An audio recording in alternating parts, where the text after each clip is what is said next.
We heard from Nebraska head coach Matt Rule here on Monday as the Huskers turn the page from Colorado and shift their attention now to Northern Iowa. Before we get to the report from Matt Rule, today's report brought to you by Game Time. There's no better place to get your tickets, whether it's this weekend's Nebraska game, your favorite NFL game, or even a concert. Download the Game Time app or check them out at gametime.co and get all hooked up. And we've got a special as well for our HuskerOnline users. Simply use the promo code ON3 and receive $20 off your ticket order at Game Time. Terms apply, but let's get in out of Matt Rule and what he had to say heading into Northern Iowa. First and foremost, the Huskers found themselves ranked inside the top 25 for the first time since 2019. It's where we should probably be, but it's not where we want to be, right? So my kids were excited, so happy for them. My players are probably excited, but got bigger plans than that. So, and with that ranking now comes a new whole set of expectations. Yeah, that's a good question. I think there's so much on the film from this past game that we're like, we have to get corrected and get better at. That I think that speaks for itself. But yeah, we come here to have high expectations, right? You come here to play in big games. You come here to play in front of that crowd, So you get all the reasons why you come here. So we expect to be ranked, but whatever it is, 23rd, 24th, that's not where we want to end up. So go 1-0 each week and see what happens. And with that said, Rule saw a lot of areas in the win over Colorado that definitely were not up to the standard it's going to take if Nebraska wants to keep playing at a top 25 level. I just did I went for a full hour with the team, right? Because what I'd say is this: we're not playing losing. I think I believe there's three stages.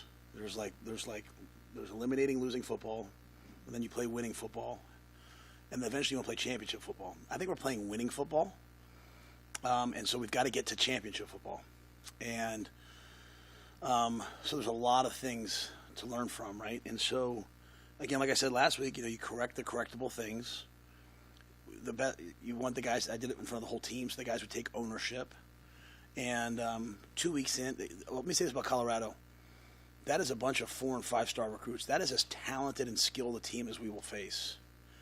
And I'm not just maybe someone else is maybe a little, but there's talent everywhere. And so, that you have a chance to really look at yourself now and see, what are we doing well, what are we not doing well. And so yeah, I thought the film sessions were very honest. I'm not in the offense and defensive ones, but mine was very honest in terms of guys taking ownership and recognizing the execution. Like Tommy Hill had a great pick six, but if you watch the tape, I think it's Travis. Travis Hunter runs like a spot route, and Bullock takes it away, and he tries to go inside, and Bullock slides inside. Bullock played an amazing game, and so then the quarterback goes out late to Tommy, and Tommy picks it. And so the guys on defense, I think, really understand I can't do what I do unless you do what you do, and we had great pass rush because we had great pass coverage. There was not people running open very often. There was a couple, but not very often. And I want to say two names. I don't do this very often. Roman Mangini and Kenneth Williams. They played 5 and 12 last week, and they destroyed us. Like Wednesday, I had to call the team up. I was so upset. But the guys got better on defense on Thursday, and then on Tuesday to Wednesday to Thursday to Friday. And I think after the game, the first thing Giff said to me was like, "Man, Kenneth and Roman really did a great job." So I pointed out the good, the bad, that Mitch, like, hey, look at the things we got better at, look at the coverage, and then the opportunities we had to put the game away, that we didn't do. So. And one of those areas where Rule wants to see improvement this week is on special teams. The worst special teams performance I've had in a long time. The worst. I don't know. I'm disappointed. And it's a lot of things, right? It's not any one thing. It's a lot of things. It's we run down the opening kickoff, and we set the tone with some big hits, but we're not leveraging the ball, so the next one comes out. Like, thank goodness John Holtz might be the fastest kicker I've ever seen because he runs Jimmy out of bounds. We get a pump blocked. That's not supposed to happen. Now we blocked a field goal, which is awesome. We have some goals about that.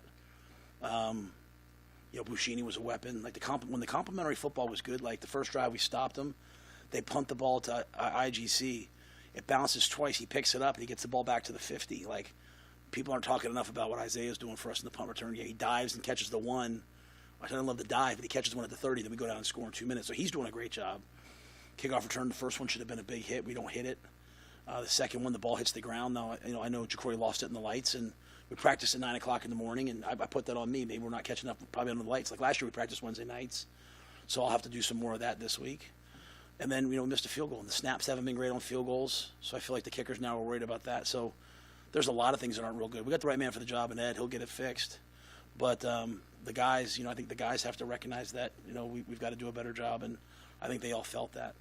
He also talked about the importance of being better blockers on the perimeter, especially on some of those run plays that were called back on penalties. We didn't block very well on the perimeter. Yeah. The story offensively, very simply, is this. We are going out the first 2 drives, we're going down and scoring touchdowns, okay? We're playing great in the 2 minute. 2 weeks in a row, we go down and score in the 2 minute. We can do more and do better. If like we throw a bubble screen out there and we just get hit in the legs, right? Their receivers blocked us, so I think our receivers have to have a better week blocking. We had 8 penalties on offense, and not the penalty yards. I think the penalty yards was like 50 some, but the yards lost was like 160 and a touchdown. So that could have been a 45, 50 point game. Now when I coach, I'm not coaching worrying about what's Robin going to give the offensive grade this week and the defense. I just want to win the game. You know what I'm saying? Like, I'm not worried about that, but I want execution, and I didn't like the execution by some people. I thought Dylan executed the whole game.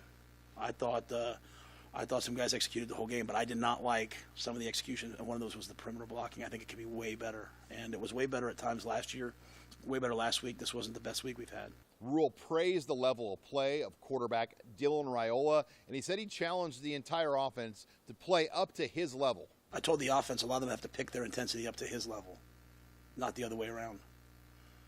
He's trying to throw the ball to guys that are supposed to be in certain places and they're not there. He's at a whole other level, and those other guys better pick it up. That's said respectfully and with love.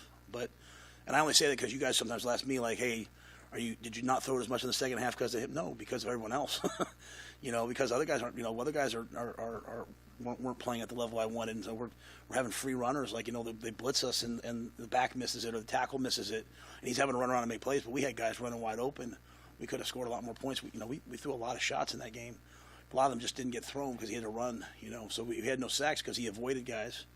But Dylan, through 2 games, Dylan's done everything you could want, except he didn't milk the clock enough going into the 2 minute last game, and that's the main thing I had for him.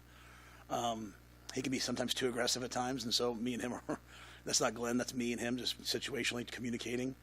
But Dylan's doing a great job. I need everyone else to understand that, like, if a freshman knows all 120 plays in the game plan, then as a junior, I better know all 120 plays or 80 plays, whatever's in the game plan. I better know them and be able to operate them because you get into 2 minute, Sam, especially early in the year. We didn't know what they were going to do in 2 minutes. A new coordinator from Cincinnati. I mean, we might watch so much Cincinnati Bengals film. We didn't know what it was going to be. All of a sudden, it's cover 2. We're calling cover 2 beaters. When we practice for man all week, right?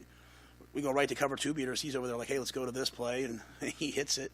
If he knows that, like from camp, everyone else better know that. And that's what we have on defense. We have a level of accountability that's unmatched, and that's what we're getting on offense right now. So that's why I'm saying it out loud, because we should have scored 42 or 50 points. We had some really selfish penalties. Not selfish in a bad way. Selfish in a, oh man, I don't want to get beat, so I'm going to tackle this guy here, as opposed to just do your job, man. Trust yourself. So we still have some evolution on offense to do.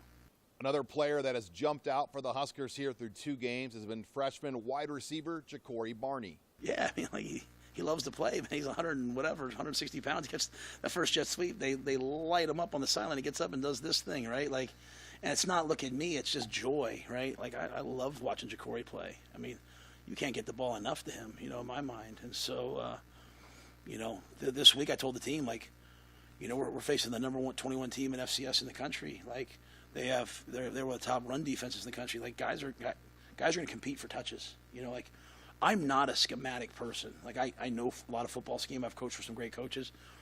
But I'm like, you get the ball to the guys who can make plays, and then the guys have to go make plays. And so Jacory makes plays. So it should have been a touchdown on the reverse if a couple guys would have sprinted a little harder. If you have a chance, go back and watch that reverse we ran. Watch what Dylan does. He hands the ball off and blocks a blitzing corner. I've never seen that before. So good players make plays. Dylan makes plays. Jacory makes plays. And I don't know if we can get the ball to Jacory enough. In depth chart news, we saw Nebraska remove the Orrs, and now it's just Ramir Johnson or Dante Dowdell listed as the number 1 backs. Yeah, though I'll say this: I wasn't happy with all the blitz pickups and stuff. So like Emmett, I put Emmett in the game, and Emmett did a nice job. So Emmett will have some roles, and then Gabe, I'm probably I have to really reevaluate how I'm looking at Gabe. I'm probably too kid glove with him coming off the injury, and I put him in at the end, not as like a consolation prize, but I like him in the eye, running the eye formation stuff. So again, we'll compete some things out this week. Yeah, Keith, when he handed me that, he had the oars off, and basically based on the way we played with Dante and Ramir more. So want to be more transparent with the way we do the depth. Northern Iowa will come into Lincoln. They're ranked currently number 21 in the FCS poll as they're undefeated with a 2-0 start. For me, it's making the same improvement this week that we made last week. The defense felt the urgency of the skill and the speed because they got burned on it last year. Well, now you're facing the number 4 rushing offense in FCS. You're facing 298 yards a game, and you're facing a coach Farley who's won a ton of games. And so, a Northern Iowa program, like when I was in the NFL, I looked at Northern Iowa linemen. I never looked at a Nebraska lineman. And then Cam obviously was a great player, but I never had that opportunity to see him. But so, you better be ready for a physical battle with the way that they play, run defense and run offense. So that's one of the challenges, and then fixing these problems that we're having. Fixing the special teams. We've won the turnover battle 2 games in a row. It's the number 1 thing that I care about. I felt like we were the more physical team on Saturday. We did not have the execution at the level I wanted it to. So. Got to keep improving that. And finally, this will be the second of 3 straight weeks the Huskers will play a night game. And for Matt Rule, night games bring all sorts of challenges. I hate it. I hate it. If it's up to me, we play at 9 o'clock in the morning. Kegs and eggs and football. Let's go. Really, we've done, I think, a really good job of changing our schedule around. We even changed it last week based upon the feedback of some of the guys on the staff. So we now get up. We have brunch from like 8:30 to 10:30, and we have buses coming over here because a lot of the guys, we have a lot of veteran guys that get up at 6 in the morning every morning and come over because we practice in the morning. So they have recovery available for them. And then we come over here and we do our walkthrough in Hawks. So we're kind of moving around. We're walking through it until about 11:30. Then we get back, get lunch over there, and then the guys go up to their rooms for a couple hours. So they get out of the hotel. They get a little fresh air. They get over here where they're comfortable. Then games are on. Then we come down at 2:30 and we kind of do our neuro charge where we're bouncing balls and waking up, and we do a quick special teams call out and then optional chapel and meals. So try to break the day up, as opposed to just sitting. Now when you're on the road, we typically, like last year at Illinois, we found like a high school. We usually go to a high school and we just kind of throw the ball around like that. Even the old linemen catch balls just to get them moving and get out of the hotel. Like with my ADD, I just can't sit there all day. I've got to get over here and do something. And so I think that change has really helped. I kind of grew up in the era of being in the hotel. Don't go back to but our building is so nice. We come over here, and I think that's helped us a little bit. Another thing to watch this week as well will be the Huskers could have some evening practices just to get a better idea of how to track balls properly when playing under the lights. With the Huskers in Lincoln, I'm Sean Callahan of HuskerOnline.com.